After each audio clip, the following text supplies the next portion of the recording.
Hello students, welcome back again to online learning platform of Sri Basva Public School, Ilkal. Children, today we are going to begin the next chapter from the Unit 2 Flora and Fauna, and that is chapter 4 Plants that have come from far. Okay children, now let's see which are those plants that have come from far. So children, let's see which are those plants that have come from far. Do you know children, more than 200 kinds of vegetables are eaten around the world. How many kinds? More than 200 different kinds of vegetables are being eaten in around the world. We can buy the vegetables either by fresh, frozen, canned or even dried. We are getting these vegetables with the help of quick and efficient transport and even cold storage. So with the help of these quick and efficient transport and even cold storage, we are getting the vegetables overall the year. Throughout this year and overall the world, the vegetables are available. Did you know children? Many of the plants that we see around us and some of the vegetables that we eat almost daily were not found in India just a couple of hundreds years ago. So it's really amazing and surprising sounds, is it? So when you hear it, really surprised that some of the vegetables that are not available in the India just hundreds of years ago. So now let's see which are those vegetables that were not present in this India. Okay. Yes, almost all everyone's favorite, that is potato. Potato is the world's fourth largest food crop, following what? Rice, wheat and maize. So potato is the largest fourth crop growing, and then rice, wheat and maize. The potato originated in South America more than 700 years ago. The Inca Indians of Bolivia, Chile and Peru grew potatoes in valleys of the Andes Mountains. And in the mid 1500th century, the Spanish explorers brought the potato to Europe. They brought potato to Europe from the South America. At about the same time, the English explorers brought it to England. Then maybe the English brought it to India. Children, isn't it really strange that the vegetable which is very much a part of our daily diet was not there just about 500 years ago? Before 500 years ago, this vegetable were not present in this India. Nowadays, with the help of this vegetable, with the help of this potato, we are able to prepare potato vada, chips, aloo chaat and other so many potato dishes. Even we can't imagine our life without samosa and even French fries. So everyone's favorite. And even so many delicious dishes were prepared with the help of this potato. And the next vegetable is, yes, tomato. Tomato is another vegetable that originally grew in South America, where it grown in South America. Spanish priests introduced it in Europe in the mid 1500th century.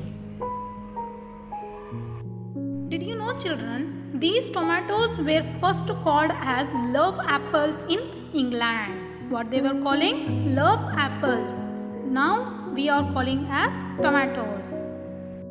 These tomatoes have distinct tangy flavor, different tangy flavor, and they will add the taste and flavor to cooked food. They can be used as a cook, then they can be eaten raw, even canned and stored in a can, and also used as a juice. So these are all the uses of tomato. Now let's see the next vegetable, and that is beans. In most countries, beans are an important food for man. So it's very important food for human being. Do you know there are many customs associated with this simple vegetable. For example, in Rome, people used these beans as a symbol of purification. What they were using? These beans as a symbol of purification. Even in Greece, people used beans for voting. If the rulers wanted to go to war, they would ask the citizens for their opinion. People would give their answer by throwing either red or black bean in the center of the square. The authorities would then count them. If the red beans are more, it means yes. If the black beans were more, it means no. So here black bean stands for no and red bean stands for yes. So if they will get the more red beans, then he will go for war, and if he will get the more black beans, then he will not go for war. Beans are very popular because they are very nourishing and they can grow anywhere. They have good nutrition too, and they can be easily grown anywhere. These beans are originally came from North Africa. From where it came? From the North Africa. We also use this word beans in English too. For example, a person is full of beans. It means here the person or he is lively and high spirited. He is very happy and high excited. And also we use another word as to give a person beans. It means that to hurt or punish someone or punish him. So it's mean the difference in a English language. So we will use the word bean in a English language too.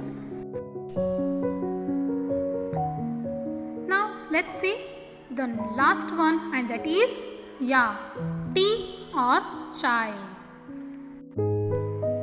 Tea or chai is common for everyone, especially for all Indians. Either he may be rich or poor. And most of us begin our day with a cup of tea. Most of us start our day with a cup of tea. Is it? So from where it has started, or from where this plant has come? According to legend, the use of tea was discovered by Emperor Shennong of China in about 2737 BC. BC means before Christ. The earliest known mention of a tea appeared in Chinese literature of around AD 350.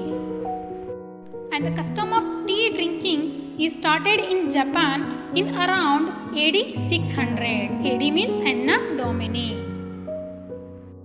The Dutch traders imported tea to Europe in the beginning of 17th century from the China and Japan. The tea trade between England and China was carried on by the ships of East India Company. Then later by swift sailing ships called as tea clippers, which travelled across the seas and loaded with tea. These kinds of ships are known as tea clippers. These tea plants are evergreen. They will be always green. And they grow in tropical and subtropical climates. Do you know, children, the wild tea plants grow as a height of 9 meters. How much height? Of 9 meters it has height. But in tea plantation where tea is grown commercially, so tea is grown commercially, the plant is grown just about 90 cm to 120 cm. These tea plants have a small white flowers too, and that has very sweet smelling. This flower has a very sweet smelling. And each flower produces 3 seeds in it. How many seeds? 3 seeds in it. In a tea garden where tea plants are grown commercially, the worker plants seeds in a nursery bed. Means they will plant the seeds in a field, that is called as a nursery bed. Tea plants are also grown by using cuttings. Like stems of the tea plants that have a yield or particular flavor or a smell are planted in beds. Beds means in the field. Once the plants reached the height of 20 centimeter, then they were transplanted into the field. They are transplanted into the big fields. And it takes about 3 to 5 years for the tea plants to produce new shoots. It takes 3 to 5 years to produce new shoots, and that shoots are known as fleshers. What we call fleshers. Each flesh consists of a few leaves and bud in it. The fleshers are then plucked by hands to get maximum benefit of the leaves. Then after plugging the fleshers, the tea is then processed into the factories or nearby tea estates. Later on, it is packed and sent to over all the world.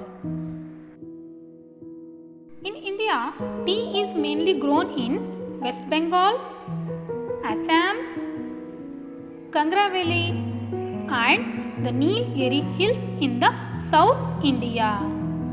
Even besides India, tea is also grown in other countries such as Sri Lanka, China, Japan, Pakistan, Bangladesh, Indonesia and other few countries. Hence children, the plants that have come from far plays an important role in day-to-day life.